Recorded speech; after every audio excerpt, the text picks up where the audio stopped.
महिलांको ପାଇଁ खुशी खबर आसिला तारीख एही दिन महिलांको खाताକୁ ଆସିବ ସୁଭଦ୍ରା ଟଙ୍କା।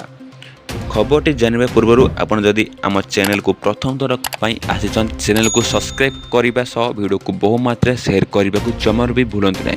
राज्यर कोटिएरु अधिक महिला खाता को आसीब सुभद्रा योजनार तृतीय किस्ती टंका।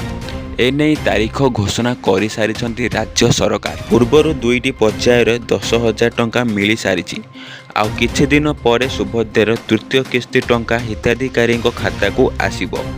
सरकार घोषणा अनुसार राखी पूर्णिमा अर्थात अगस्ट 9 तारीख में तृतीय किस्ती टंका मिलिब अर्थात 15,000 टंका खाता को आसीब, किंतु केवल योग्य हिताधिकारी ही पाइबे।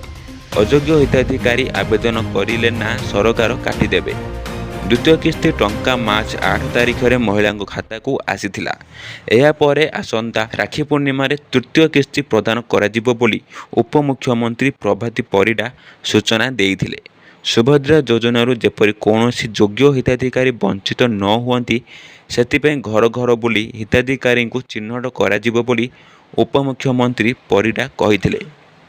सुभद्रा योजना लेटेस्ट खबर पर आम चैनल को सब्सक्राइब करने सह वीडियो को बहु मात्रा शेयर करने को जमार भी भूलु ना एवं वीडियो को गोटे लाइक करूँ।